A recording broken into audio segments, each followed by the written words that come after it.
laboratorium untuk pembenihan ikan itu kita miliki. Kemudian juga kita punya pabrik pakan mini. Artinya kita juga belajar bagaimana membuat pakan ikan, kemudian pakan itu diuji ke ikan yang kita pelihara apakah pakan tersebut layak dan bisa digunakan untuk pembesaran.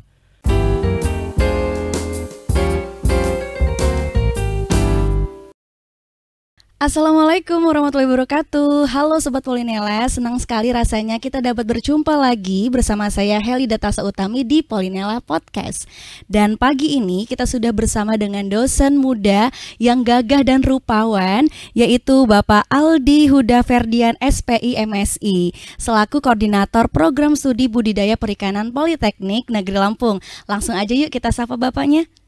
Selamat pagi Bapak. Selamat pagi Mbak Aca. Bagaimana Pak kabarnya? Alhamdulillah baik. Terima kasih sudah diundang ke podcast Polinela buat memperkenalkan program studi budidaya perikanan, terutama untuk calon-calon mahasiswa baru yang akan masuk di tahun 2023 ataupun nanti yang kedepannya seperti itu. Oke, baik Pak. Dan kita tahu ya Pak ya, kalau misalnya program studi ini salah satu program studi yang diminati oleh banyak calon pendaftar di Politeknik Negeri Lampung ini sendiri. Dan masih banyak beberapa pertanyaan Pak mengenai program studi ini. Maka dari itu kita langsung aja ya Pak ya untuk berbincang lebih dekat lagi mengenai program studi ini. Untuk program studi ini apa saja sih Pak yang dipelajari di dalamnya? Oke. Kalau untuk program studi budidaya perikanan itu sendiri, kita belajar terkait dengan lingkup budidaya perikanan, artinya kita mempelajari seluruh yang terkait dengan budidaya perikanan, baik itu dari kegiatan pembenihan, kemudian pembesaran ikan, sampai dengan pasca panen, bahkan kita juga melakukan terkait dengan beberapa riset yang harus dilakukan oleh dosen maupun tim mahasiswa supaya kita bisa melengkapi dari keilmuan budidaya perikanan itu sendiri. Wow, oke. Kalau melihat jawaban tadi berarti banyak sekali manfaatnya ya Pak ya. Untuk manfaatnya belajar di program studi budidaya perikanan ini apa saja Pak? Manfaatnya salah satunya kita bisa tahu bahwa calon-calon mahasiswa baru nanti yang akan masuk ataupun mahasiswa sekarang yang sedang belajar, memang kita didik untuk bisa menjadi tenaga profesional yang bisa bekerja, tenaga terampil yang kita didik itu untuk langsung bekerja ke sektor industri perikanan budidaya. Kalau kita lihat dari tren beberapa tahun ini, sektor perikanan budidaya itu cukup stabil Mbak. Dimana kita tahu bahwa beberapa tahun terakhir itu kita mengalami pandemi COVID, sementara sektor perikanan budidaya, terutama untuk tambak udang, itu investornya cukup besar. Sehingga banyak investor-investor yang memberikan modalnya untuk membuka sektor-sektor tambak ini. Nah, begitu juga nanti bisa menjawab apakah lulusan program studi budidaya perikanan ini punya prospek yang cerah atau seperti apa. Nah, kita lihat saja dari tren investor pemodal yang akan melakukan investasi di tambak udang, berarti kan mereka membutuhkan sumber daya manusia. Sumber daya manusia itu siapa yang mengisi? Nah, yang mengisi adalah generasi-generasi yang saat ini sedang kita didik maupun alumni kami yang memang sudah kita didik sesuai dengan kompetensi yang dibutuhkan oleh industri perikanan tersebut. Kira-kira seperti itu Mbak. Berarti kalau kita lihat dari manfaat tersebut dapat membuat mahasiswa ini mengimplementasikan ilmu yang mereka dapat kepada masyarakat ya Pak ya. Ya, betul sekali Mbak. Dan terlihat kalau seperti itu pasti banyak Sobat Polinela yang semakin tertarik nih untuk mendaftar di program studi ini. Untuk persyaratannya Pak, calon mahasiswa baru yang ingin mendaftar itu apa saja dan peluang karirnya yang seperti apa? Kalau untuk persyaratan secara umum hampir sama seperti yang dipersyaratkan oleh Politeknik Negeri Lampung. Yang jelas yang kami butuhkan adalah calon-calon mahasiswa yang tangguh dan siap untuk bekerja, apalagi kan kita kegiatan praktikumnya lebih banyak dibandingkan dengan teori ya Mbak ya. Artinya kita mensimulasikan bagaimana pembelajaran itu sesuai dengan real yang apa yang akan terjadi ketika mereka bekerja di lapangan. Nah, jadi kita itu pingin mahasiswa yang benar-benar tangguh. Artinya ketika mereka diminta untuk bekerja sesuai dengan kompetensinya, misalnya harus memberikan pakan ikan sampai misalnya jam tengah malam misalnya gitu, karena kan kita ada budidaya itu yang tidak bisa kita tinggalkan. Ada yang selama pembenihan itu siklusnya 24 jam. Artinya selama 24 jam itu kita harus bisa memaintenance pemberian pakan supaya apa yang kita inginkan, output yang ingin kita hasilkan itu berhasil. Nah, tapi kan itu tidak serta-merta harus selalu seperti itu, karena siklus budidaya itu sama saja dengan kita membesarkan seperti anak-anak ikan yang untuk membesarkannya seperti itu kira-kira, Mbak. Ya, baik. Memang sih saya dengar kalau misalnya di budidaya itu kuliahnya benar-benar luar biasa ya. Tapi itu malah dapat membuat mahasiswa itu semakin tangguh ke depannya ya Pak ya di dunia kerja itu sendiri. Dan untuk Politeknik ini bagaimana menjamin kualitas pendidikan di program studi budidaya perikanan mungkin dari kualitas prasarananya atau sarana dan lain-lain. Oke, terima kasih Mbak.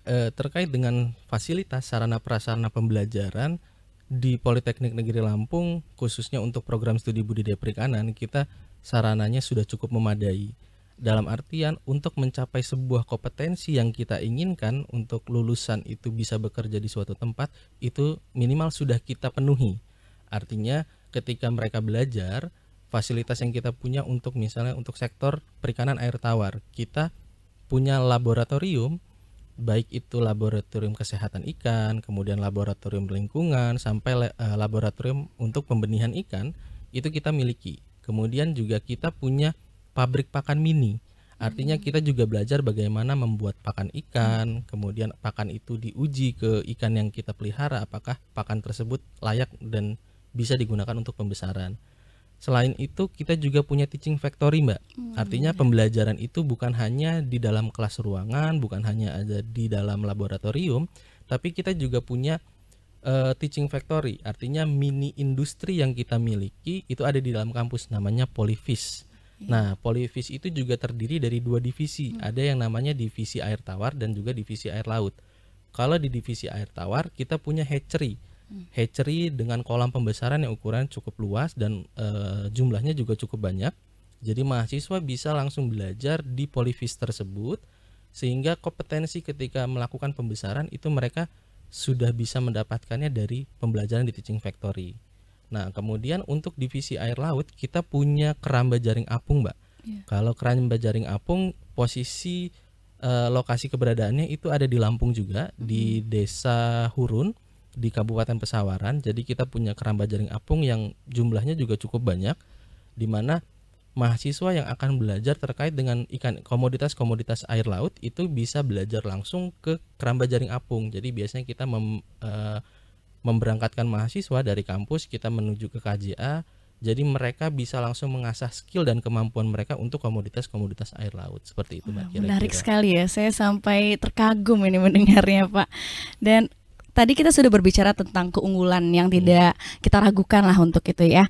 Dan pastinya ada hambatan atau mungkin nanti ada mahasiswa merasakan kayaknya ada kesulitannya ke depannya. Bagaimana sih Pak untuk prodi ini melatih, mentraining mereka untuk dapat menghadapi kesulitan tersebut?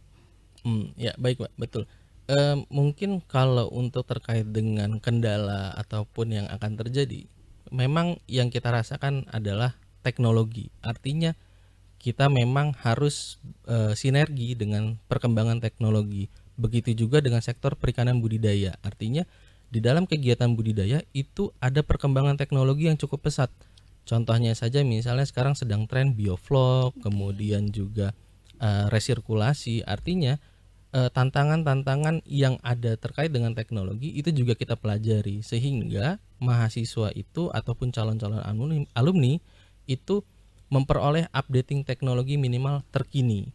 Jadi kami dari tim dosen maupun tenaga pendidik ataupun tenaga PLP, penata laboratorium pendidikan, itu juga kita selalu memberikan updating teknologi supaya memang pengetahuan terkait dengan perikanan budidaya itu juga tetap harus kita jaga supaya kedepannya calon alumni kita juga tetap bisa bersaing dengan kampus-kampus yang lain, kira-kira seperti itu Mbak. Berarti sudah terset planning dari awal tuh sudah sangat matang ya Pak ya, bagaimana sekali, nanti Mbak, menghadapi tantangan tersebut. Ya, Keren sekali Pak.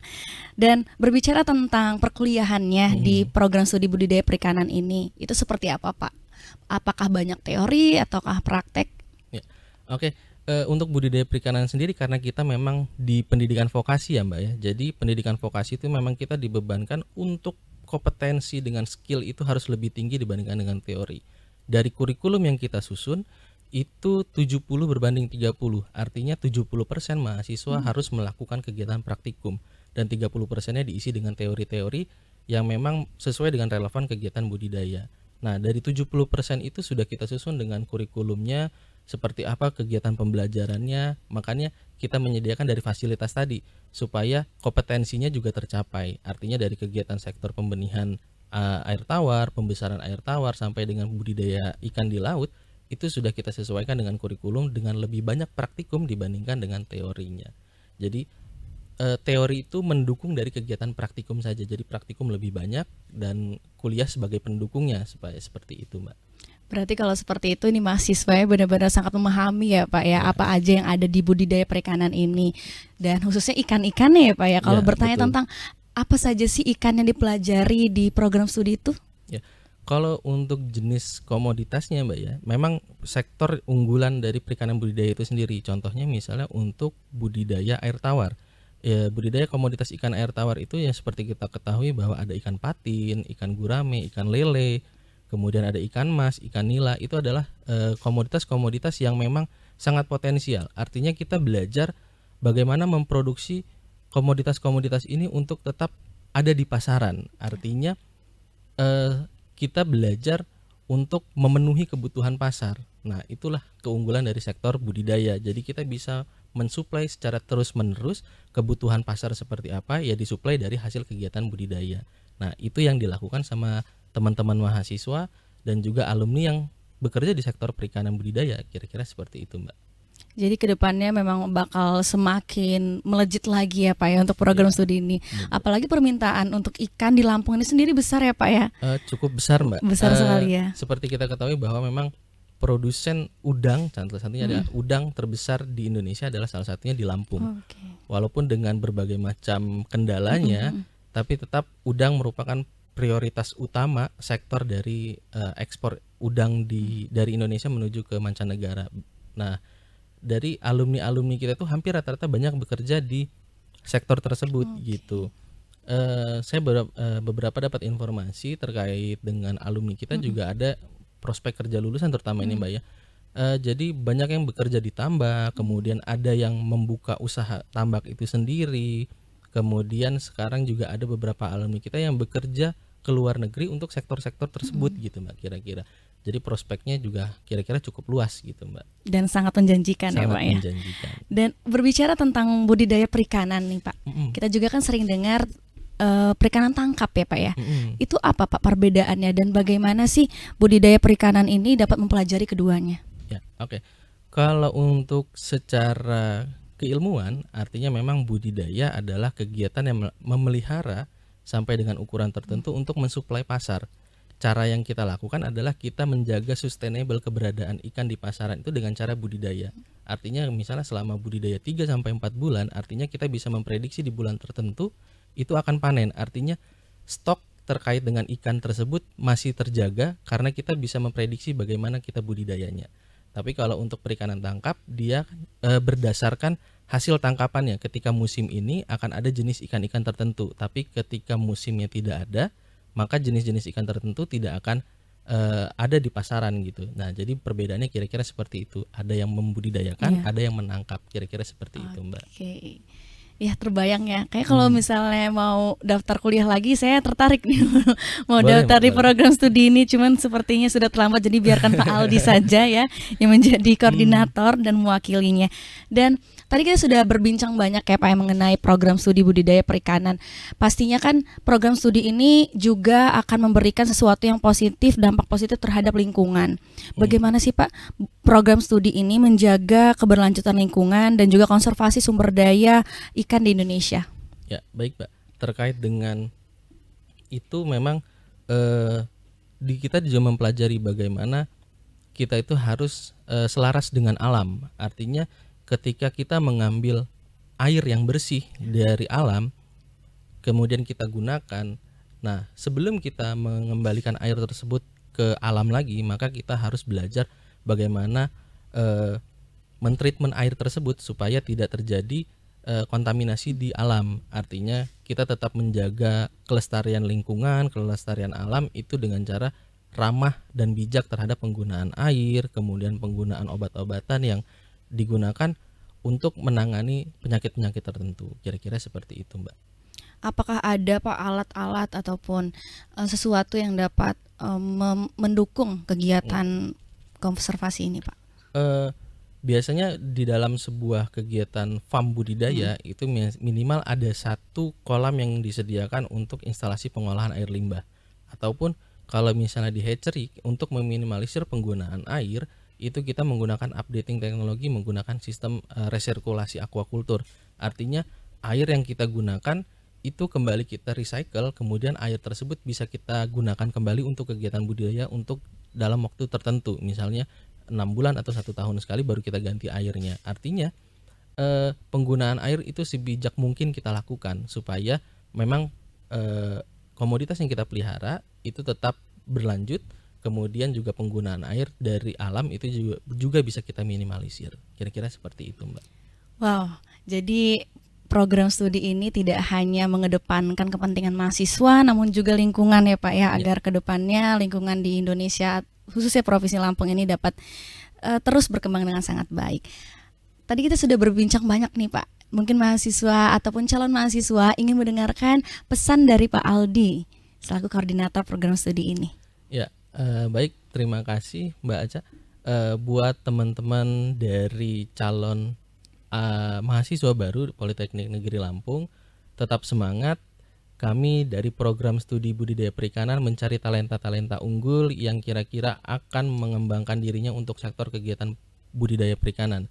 Kami dengan kurikulum yang sudah kami susun, kemudian juga prospek lulusan yang sudah kami persiapkan dari awal, kami akan mendidik calon-calon mahasiswa untuk bisa menjadi tenaga profesional di bidang budidaya perikanan. Kami tunggu pendaftarannya. Kami tunggu kontribusinya untuk dunia industri perikanan budidaya, terutama semoga perikanan ke depan akan lebih baik kembali. Amin ya rabbal alamin. Baik Bapak, semoga program studi ini terus maju, terus sukses dan dapat melahirkan bibit-bibit unggul ya Pak ya, seperti yang kita tadi sudah dengarkan. Dan Sobat Polinela juga yang mendengarkan kita, semoga hari ini dapat berjalan dengan lancar dan jangan lupa untuk daftar di program studi yang sangat menarik ini. Terima kasih kami ucapkan Bapak Aldi atas kehadiran hari ini, sangat menarik sekali Bapak. Dan calon mahasiswa ditunggu ya kehadirannya untuk di program studi ini. Terima kasih juga Sobat Polinela telah bersama dengan kita berdua. Sampai jumpa di podcast selanjutnya. Jangan lupa dengarkan podcast di Polinela Podcast dan juga saksikan YouTube di Politeknik Negeri Lampung. Jangan lupa juga satu lagi, karena sekarang lagi pendaftaran mahasiswa baru, terus pantengin website Politeknik Negeri Lampung. Maka dari itu saya Helida Tasa Utami pamit undur diri. Wassalamualaikum warahmatullahi wabarakatuh. Sampai jumpa. Bye bye.